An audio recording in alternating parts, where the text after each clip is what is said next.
Hi, everybody. This is Dr. Ray. You are listening to a least worst of. The doctor is in. We have no best of, but this is truly one of our least worst. Nice to have you with me here on The Doctor Is In. You have always been a voice of reason through all of this. Appreciate your time, what you're doing for America. I give you advice, and it doesn't work at all. You are definitely not inept by any means. I like to hear women say that about me. Whatever advice you're going to send my way, I am 100% taking it. I can't tell you what to do. I will not tell you what to do. Okay. Well, thanks. That wasn't the answer I wanted. Are you kidding me? Great stuff, Dr. Ray. I'm glad I called. I've scheduled my day around listening to your radio show. Don't have to laugh so hard. Now, from the studios of Living Bread Radio Network in Canton, Ohio, the hometown of Mother Angelica, here's Dr. Ray.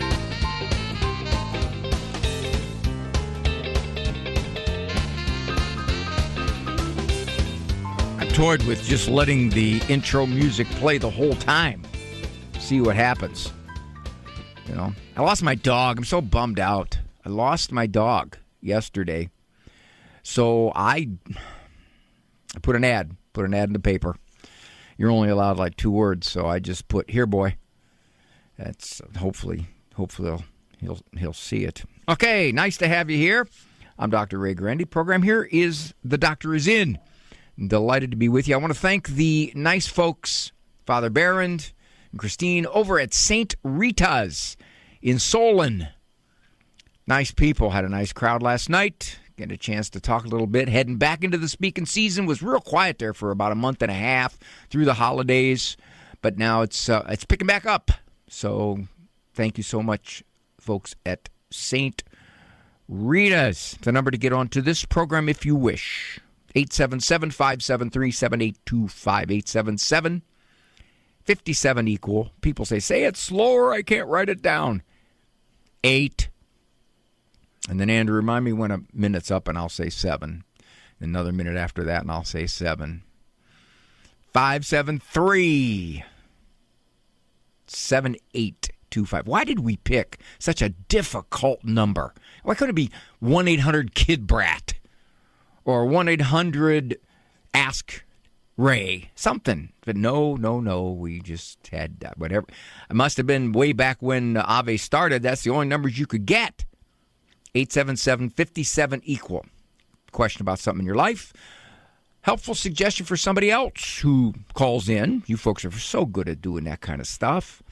Generic questions, things you don't understand about psychology, or maybe the intersection of faith and psychology, whatever it is.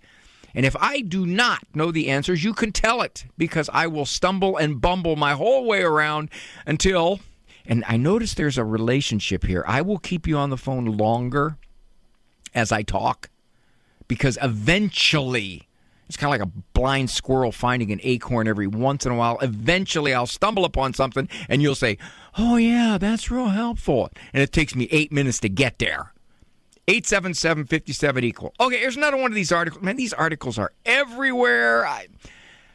They got to be interpreted. The problem with them is that they just make parents neurotic. It used to be that the shrink types, the developmental people types, the social work types, the mental health types, the doctor types, they made parents feel bad and terrible when they miscalculated in behavior. Well, now the miscalculation can be in the way you say it. You're not allowed to say it a certain way. Or if you do say it a certain way, there's going to be psychological damage. Or if you don't say it this way, then you're missing out on your child's peak well-being.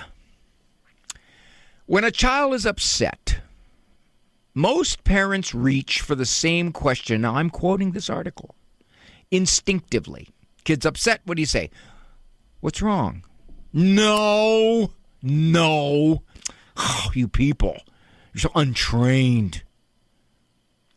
Back to quoting the article. It's well-intentioned, and it comes from care. Now, do you ever notice these articles do this? They acknowledge, you mean well. Okay, you mean well, you untrained stumble bum of a parent. You mean well. But let me tell you why you're wrong. And then this guy says, but after years of teaching conscious parenting and studying over 200 kids. Well, that's not very many kids, okay? You want how many kids I've studied in my time at this? It's got to be thousands. I've seen how often that question does the opposite of what parents hope. See, there you go. When you ask a kid what's wrong, you're messing him up. Instead of opening children up, it can shut them down. Hey, how many of you, when you've asked your kids what's wrong, they just looked at you and said, nothing. Now, we're not talking spouses here. You know that as well as I do in a marriage. What's wrong? Nothing. I'm fine. Well, you don't look happy. I'm fine. Well, something's got to be wrong. Well, if you don't know, I'm not going to tell you. No, this is not marriage. It's a kid. But he goes on. Emotional intelligence develops when children feel safe enough to reflect. Without that foundation, here it is. Here's why you're screwing it up. Even the most caring questions can feel overwhelming in the moment. One sentence reliably helps children pause, reflect, and communicate more openly. Tell me what feels hard right now. Now, do I have a problem with that sentence? No, of course not. That's a great sentence. Tell me what's bugging you right now. It's kind of what it is. It's a paraphrase of what's wrong. Have you noticed that? Tell me what feels hard right now. Now, if that doesn't sound a bit like what's wrong, I don't know. But nevertheless, there is the nuance in the phrase that if you say what's wrong, you're going to mess your kid up. But if you say this, then you're going to give your kid emotional intelligence. Now, where's my problem with all this? If you want to use that phrase, go ahead. You don't want to say what's wrong? That's fine. That's your business. If you want to say, tell me what feels hard right now, go ahead. The problem I have is when you get all these shrink types saying, if you don't do it this way, let me tell you what you're risking here. And let me tell you how your kid's going to fall short. He goes on. This magic phrase works because it matches how children actually experience emotions in real life. Rather than pushing for clarity or explanations, it creates the conditions where insight can emerge naturally. I don't know why insight can't emerge naturally when you say what's wrong. You got to think about it, right? I'm still struggling to understand the difference. And then he gives a number of reasons. I don't have time to get into all of them. He says it reduces defensiveness. I don't understand how you're making a kid defensive by saying what's wrong. What's wrong, son? I'm going to be I don't want to tell you what's wrong. Maybe I don't want to tell you what's hard right now either. During meltdowns, after school emotional releases, or moments of sudden irritability, children are already on edge. Well, yeah, they're upset. Got that. The word hard, and he puts that in quotes, feels human and non-threatening. Well, I could see a lot of experts saying you don't use wrong because that's a value word. You ever notice that? You don't say wrong. You don't say right. You don't say good. You don't say bad. That's value language. Oh, man, I got that stuff down my throat. And I'd raise my hand in class and go, what's wrong with this?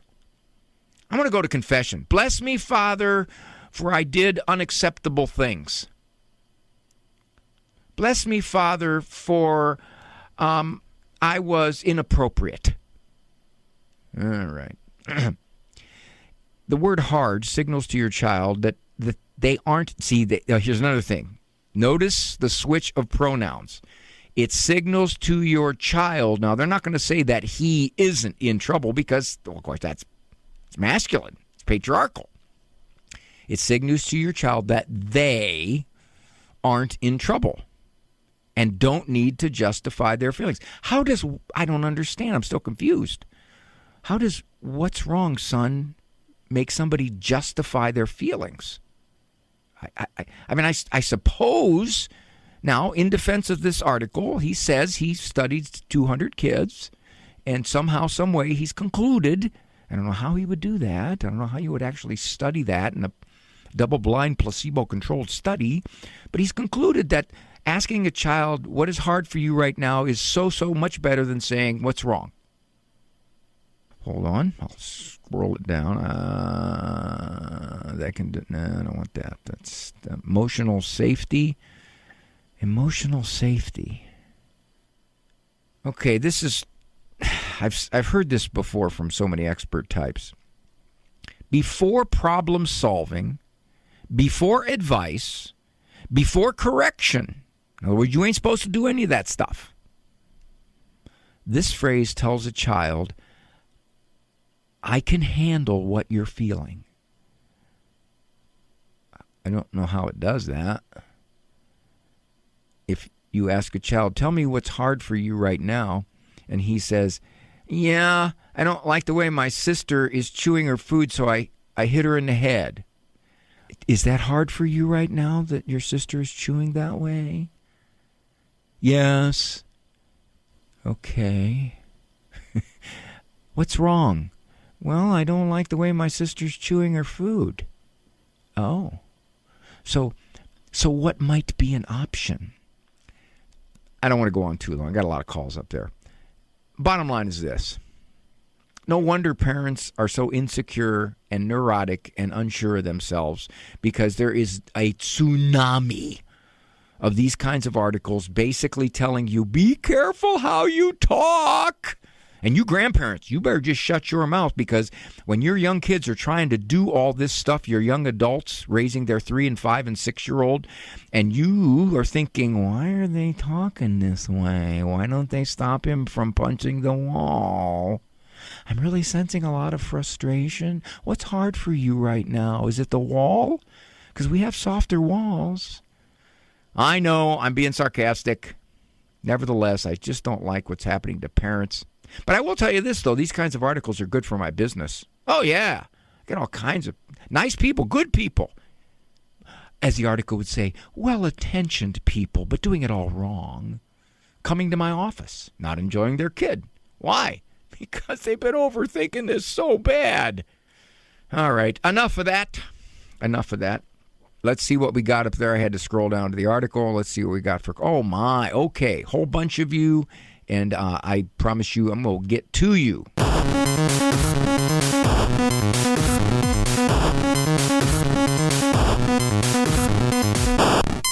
You're listening to the least worst of The Doctor Is In with Dr. Ray Guarendi. So please, no calls at this time. I ask the patience of all of you. Every single question up there is really fascinating and interesting. So please, I don't know if you have enough time or if you're driving somewhere, but if you can hold on, I'm going to get to you. Let's go by age first. Samantha is 16. Any teenager who listens to this program, obviously, is probably going to skip a couple years in college. At least, minimum. Hi, Samantha. Hi. Thank you for the call, honey. No problem. Okay, tell me what you've been noticing. All right, so ever since I turned 13, I noticed that adults will make, comments like, oh, teenagers, they're always da-da-da-da, or whatever. And, my mom asked, a few years ago, the DRE at our parish why something was the way it was in faith formation class. And the DRE was like, oh, teenagers, they're always they never do what they're told unless you make them, and da-da-da-da. And I was, right there. And it felt, really rude.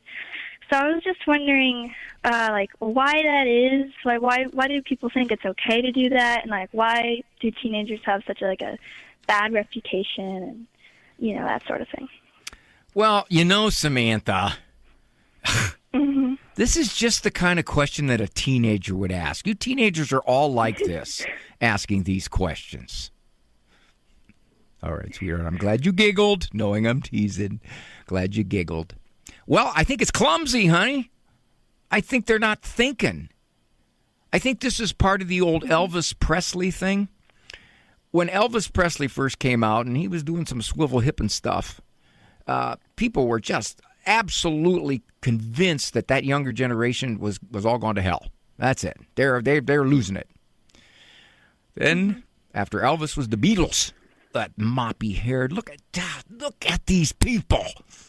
This is the young people of today. Can't they be more like we were?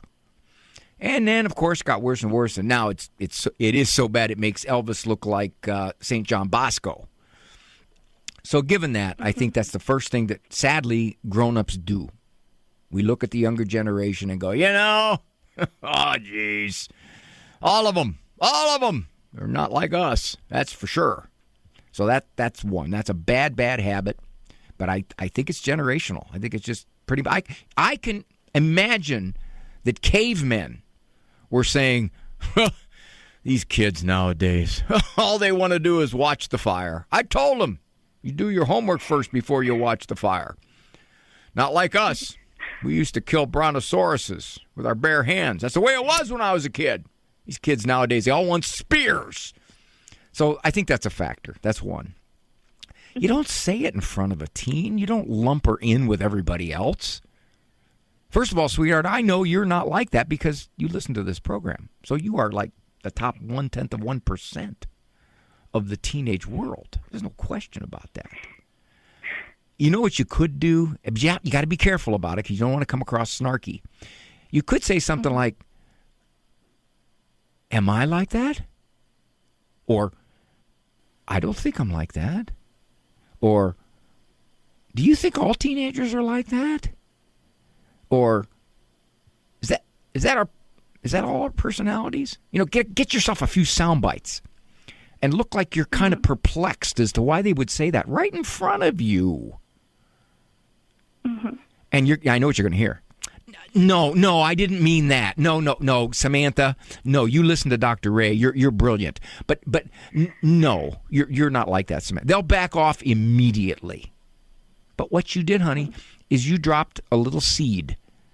You basically said, think about what you said here. I'm standing right here. I can hear. I'm not hard of hearing. Mm-hmm. Just some thoughts. Mm-hmm. And you know what, though, Samantha? I don't think you're going to listen to me because all you teenagers, you all just don't listen. All of you. See, I'm glad you giggle because you get the undertone. Thank you, Samantha. You call anytime, okay? And I will not trash you for being a teen. Thank you. I had 7 teenagers at one time in my house. Okay, when my kids they're all very tightly packed together. I had 7 teens, and I didn't go home. I just didn't go home. It kind of smelled like a landfill, and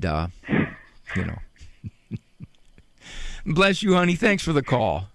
Okie doke. Mm-hmm. All right, I'll talk to you.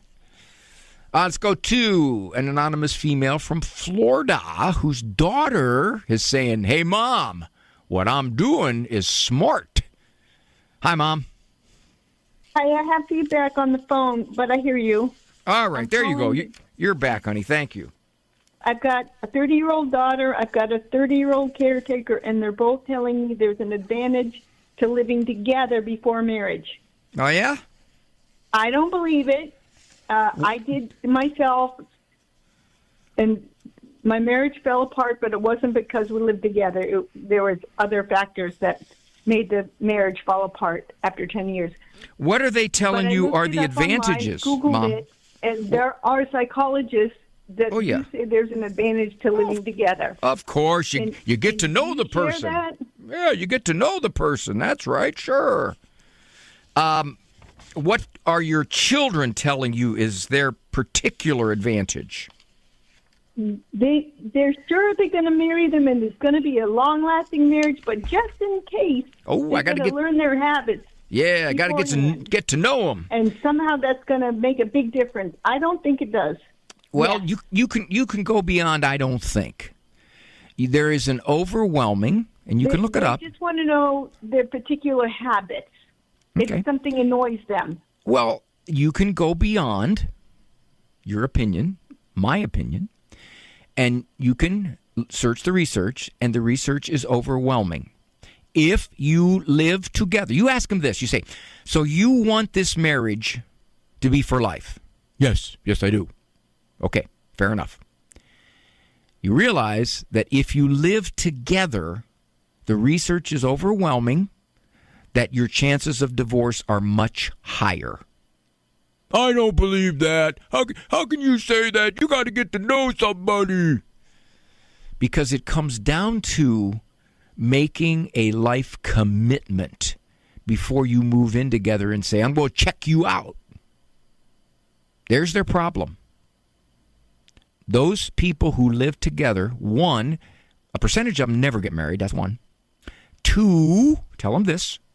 If they want a lifelong marriage, they've just reduced the chances by far.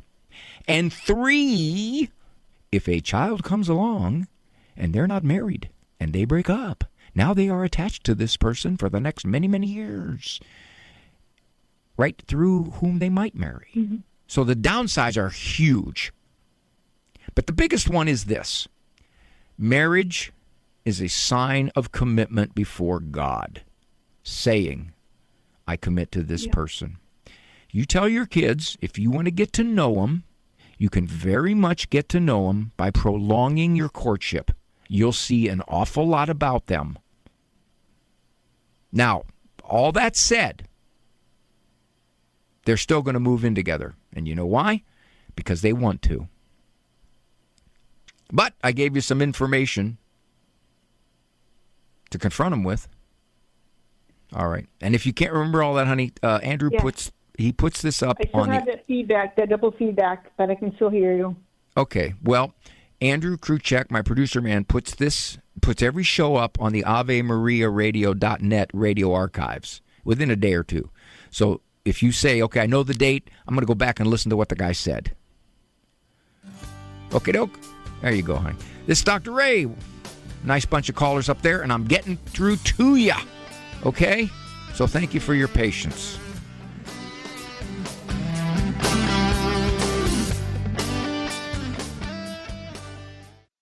This is Life News Radio. I'm Jim Anderson. Bishop of Arlington, Virginia, Michael Burbidge, is blasting Virginia election measures seeking to radicalize abortion access and support same-sex marriage. Bishop Burbidge frames both measures as conflicting with Catholic teaching on sanctity of life and marriage, and described the measures as being from the evil one. A vote Thursday in New Jersey's Senate could lead to crushing financial penalties on those who express opposition to abortion or gender therapy providers. It's being called a criminalization of pro-life free speech. It would also strip medical licensing board authority over abortion providers. This is Life News Radio. After facing the reality of abortion, the next thing to face is that there are millions of women, men also, with an abortion in their past who need and deserve love. Yes, love and healing after an abortion. If you or someone you love is hurting after abortion, visit rachelsvineyard.org or call 877-HOPE-FOR-ME. 877-HOPE-FOR-ME. A man suffering from long-term Crohn's disease of the digestive tract, but also depression and substance abuse, died under Canada's Medical Aid in Dying program. While his family sought treatment for his suicidal ideation, he found a doctor who would meet him at a donut shop. After a short exchange of texts, they met. The doctor took him to a funeral home where his life was ended. While Dr. James McLean has been placed under supervision, he remains able to medically arrange patients' deaths. Canada's MAID, or Medical Aid in Dying program, is nearing 100,000 people euthanized. For pro-life headlines delivered to your email address daily, sign up at lifenews.com. This has been Life News Radio. You're listening to the least worst of The Doctor Is In with Dr. Ray Guarendi, so please, no calls at this time.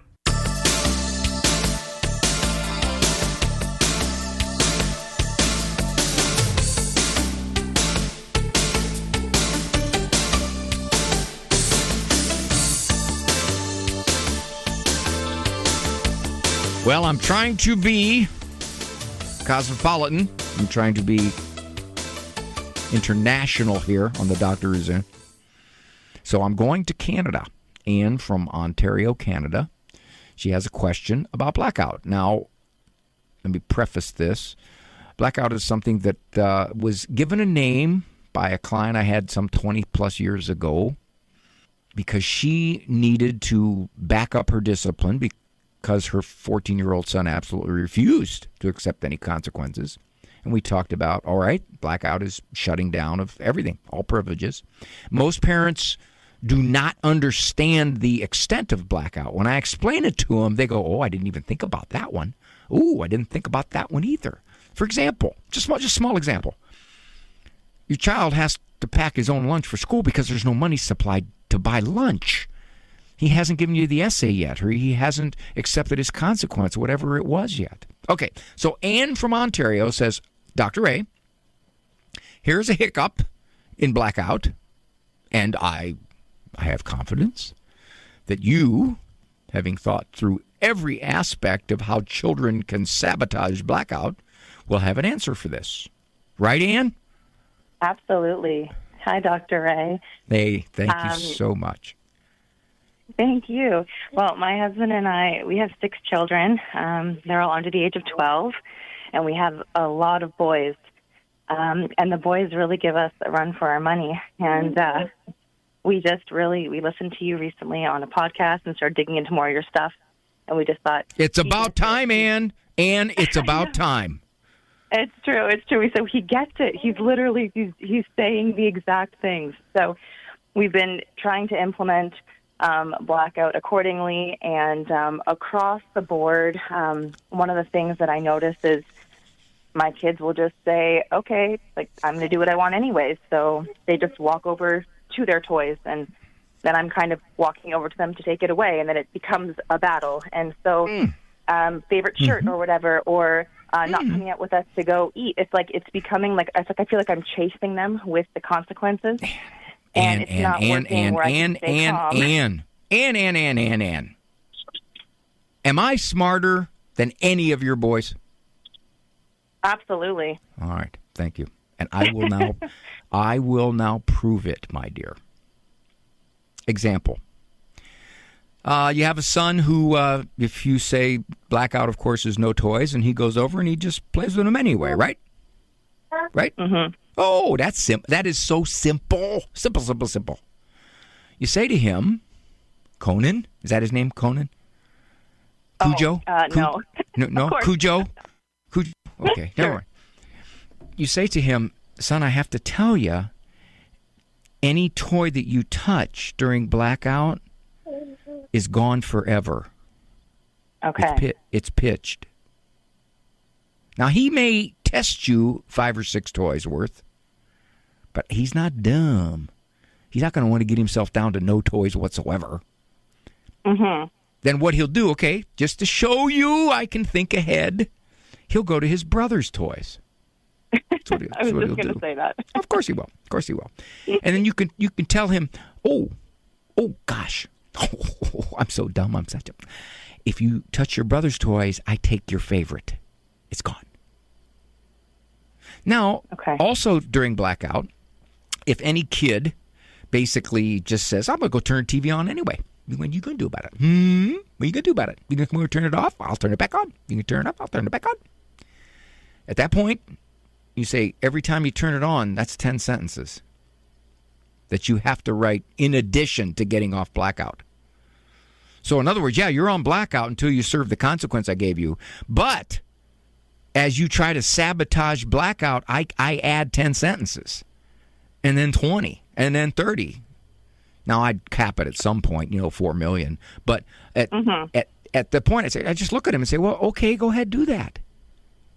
Don't let him know that he's frustrating you by doing this. Just say, oh, okay, go ahead. Here's what I'm going to do. That makes sense. And Dr. Ray, sorry, just a little bit of a follow-up. Is there a certain thing that you do at nighttime when everyone's trying to go to bed, when you can't really? Do you just make the lines in the morning? We have one that gives us, it's been years. It is nighttime is scary in our house, and it's because of this one child. No, we had 10 under 12, and we never had bedtime. Well, I didn't go home. I wrote my wife letters. I say, I hope you're doing good, honey. do you need a part-time job? Because, you're not working for a living. I work for a living. Oh. Both of us are upstairs sometimes for several hours as a team effort. No. Oh, Ann.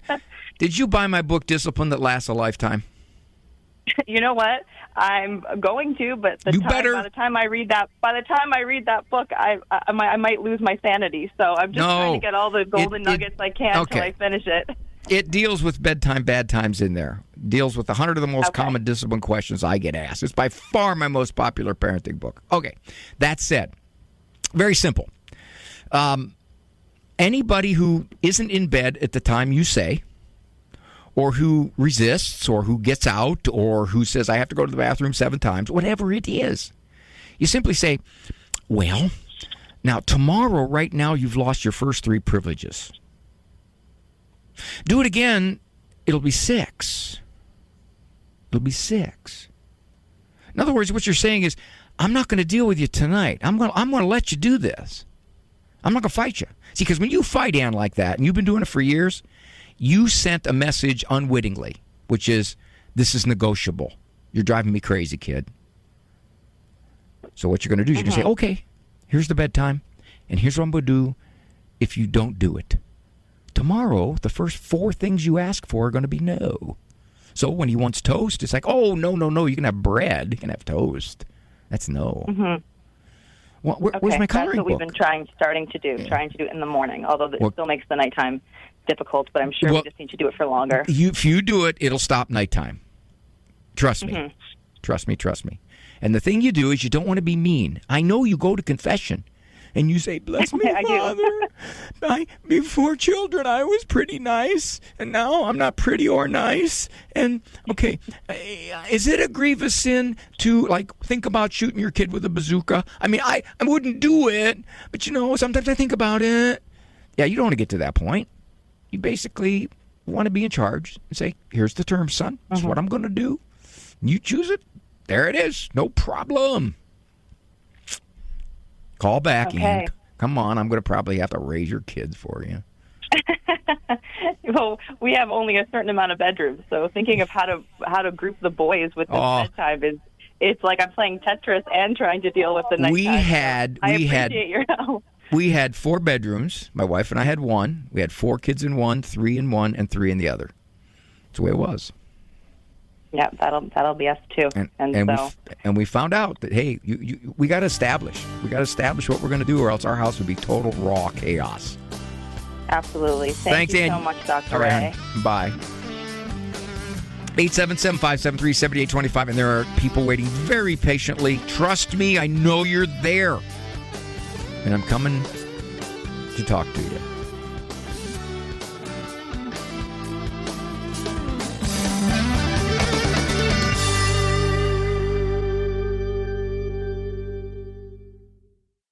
You are listening to a least worst of. The Doctor is in. We have no best of.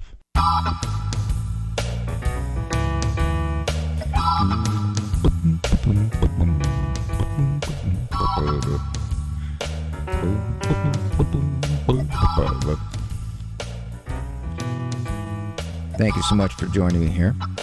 Let's go to Megan. Megan is from Buffalo. I, as I've said oftentimes, am from people. Hi, Megan. Hi. How are you? I am fine, dear. So, you're 24, and you've pretty much been captured by the internet, huh? Yes. Ironically, it's how I lost my face and got it back. Oh, jeez. Yeah. So I had basically unlimited internet access since I was 10 years old. I got an iPod Touch, had Wi-Fi, and I am very much convinced it altered how my brain developed because I remember being a much better student. I was in public schools, but back then I think they were a lot better. But I remember being a much better student prior to having internet access. I developed diagnosed ADHD and was prescribed uppers, basically. Like I got a low dose of Vyvanse. And basically, I think being on the internet made me not like reading. I've been intentional about trying to force myself to read, even though I naturally don't like it. And I did like it prior to having internet access. And I just want to know, like, what are some practical steps I can take to help fix maybe some of the damage that's been done to my brain, so I'm not just aimlessly trying a bunch of different things? And what do you think could possibly have happened based on your knowledge as a psychologist of how this affects people? Why were you given unlimited access, Megan? I got an iPod for either a birthday or as some kind of Christmas present when I was 10, and it had Wi-Fi access, and so I had internet access. I don't really know why besides that. Your parents didn't stop it? No. They didn't see that their little girl was changing in the way she looked at things and lived things? I mean, I don't know. I just remember when it started out, it started slowly. I didn't become addicted to it overnight. But over time, over a few months, years, I still think I see things differently to this day, even though I'm an adult and I'm very much aware of it now. What would you say was the worst thing it did to you? Getting exposed to inappropriate things when I was young, probably. It ruined your innocence. Yes, definitely. Did that translate into behavior that ruined your innocence too?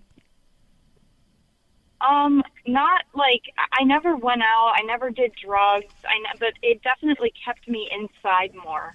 Like, I didn't hang out with friends as much because I'm more of an introverted temperament just naturally, but I had a lot of friendships. I still did maintain friendships even after being exposed to the internet, but it definitely made me become more recluse, and it's something I have to actively fight against now, but yeah, I mean, I never went out and did drugs or anything like that, but... Megan, you are the poster child for the research that is gaining momentum. You said about 10 different things in your own personal experience as it evolved, that the research over and over and over is starting to scream. So God bless you for your wonderful insights, because this is not just Megan's opinion or Megan's experience or Dr. Ray's opinion or Dr. Ray's experience. This is just becoming overwhelming in this. Yeah, I wish I could. It's kind of crazy. I remember being younger and the world had so much more light in it, in my perception. I don't know if it's a natural part of becoming an adult that the world loses its glimmer just in the way that you see it. But I just remember having such more joy and in my perception of the world prior to the exposure. And it kind of just consumed me, and I haven't paid as much attention to the outside world since having it. And it's just been a thing I've noticed over the past 14 years of having it. So if you know all this, and you've seen what it's done to you, you don't like it, what is, in your opinion, keeping you from going back to it? I don't necessarily... I've kind of deleted most of my social media. I use it out of necessity because it's how I keep in touch with everyone. The limited social media I do have, I use Facebook for marketplace purposes, or, seeing my grandparents or something, but I've kind of pulled away from it. But I have thought about getting rid of it entirely, but I find myself quite dependent on it just for basic, what seem like necessities. Couple of things. Obviously, if you think we can use it for good for you, searching something or maybe 20 minutes worth of catching up on the news, and you can use it that way without going any further, because the algorithms are brilliant, and I'm going to do a future monologue about this because it's now becoming very obvious, and there are lawsuits now coming out where these algorithms are designed to grab you by the throat and keep you scrolling and keep you looking and keep you listening. So if you can do that, that's big. Secondly, have you ever heard about intermittent fasting for dieting? Yeah. Okay. You can intermittent fast. You can say to yourself, I do not get on this thing from when I wake up until 1 o'clock. And then from 1 to 1:30, I'll look into it. Or, depending upon your work schedule, you can say 15 minutes at noon, an hour from 6 to 7. You can fast on this. Yeah. You can write down all the ways that you think it has stunted your adjustment, your emotions, your intellect, your social connections. Write them all down. Keep them with you. Yeah. You can look at them. So I'm just curious, like, from a professional psychological perspective, what are the ways that it kind of interferes with brain development? Not necessarily the outcomes of poor brain development as a result of it, but like the actual mechanism of how it disrupts the brain development. They're just getting into this now, but there is evidence coming out that, especially among young people, and you categorize my dear as a young people. As a matter of fact, anybody under 50 categorizes as a young person to me. That said, it actually shifts kind of your development, your connections, if you will, your ability to critically reason things through, because you're flat out feeding your neurological structure in a certain way. So that said, you're absolutely correct. It does affect your brain neurologically. This is not just a psychological thing. It's neurological. Now, you can undo that. There's no question. Your brain's very plastic. That means it can compensate. So you can do that. Kind of like quitting smoking. You know, if you don't smoke for 30 years, then your lungs are pretty much in the shape that they were before you started smoking. You can do this. It's going to come down to reminding yourself what it did to you. And in a way, maybe getting a little mad about it. Saying, I can't. I feel robbed. Well, yeah, you were. But you're only 24. You're only 24. So you're very, very young. And the last thing you want to do here, Megan, is to say to yourself, I'll never be the person that I could have been. I'll never be as intelligent as I could have been. I'll never be as emotionally stable as I could have been because I lost those years. That's not true. That is not true. You can overcome all that. And your insight right now is huge. Because you're saying to yourself, that stinks. And I am so glad I finally realized this. Like the person who quits smoking, when they're 32, is like, what was I doing? Smoking for 16 years. Number one risk factor for health, and I did it. But if you quit, or in your case, if you parcel it, the old Megan will come back. And you'll be 8 years old again. Well, maybe that's not good, but whatever. Megan, thank you. You're going to be a look-back call because you just touched into so much of the research that says that social media and the internet, all of this is just altering who we are as a people and as a society. This is Dr. Ray. Return.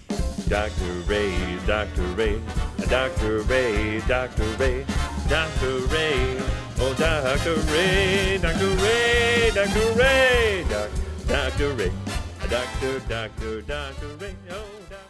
Hey, you're listening to the least worst of the Doctor is In with Dr. Ray Guarendi.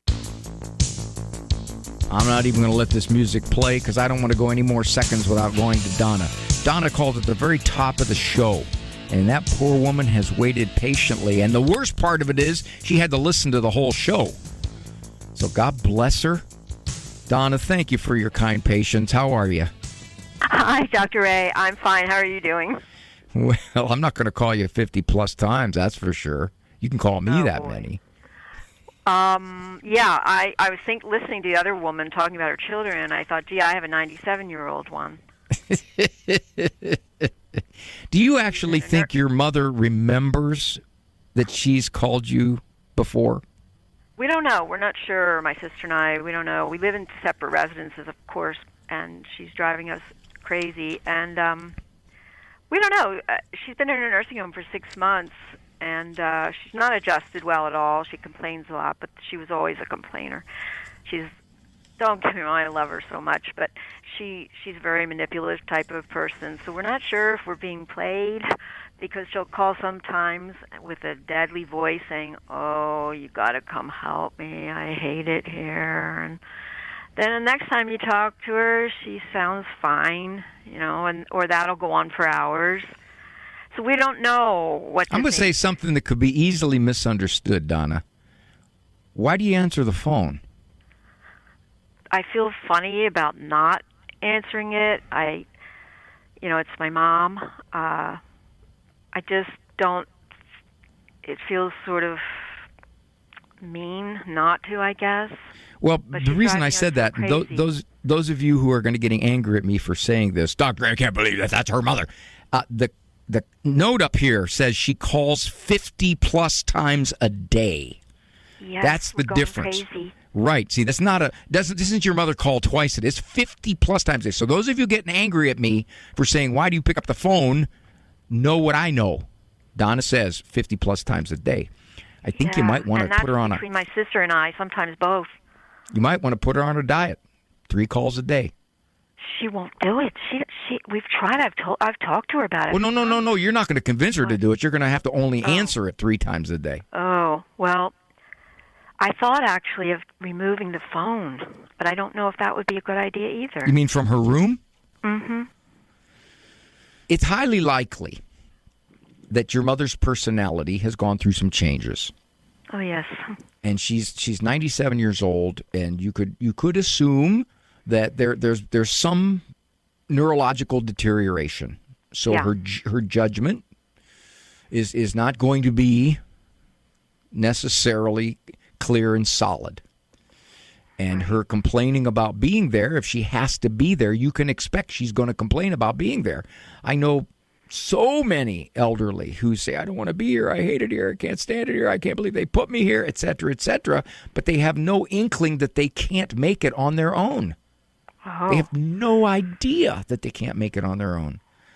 So in your situation, maybe get together with your sister and say, we're gonna pick up the phone 3 times a day. That's it. The rest of the time we don't pick it up. Let it go to voicemail.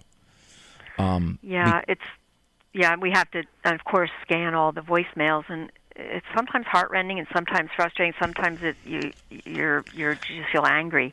But you know this has been going on for quite some time, and so you know this is pretty much a pattern. And it's a pattern of, get me out of here.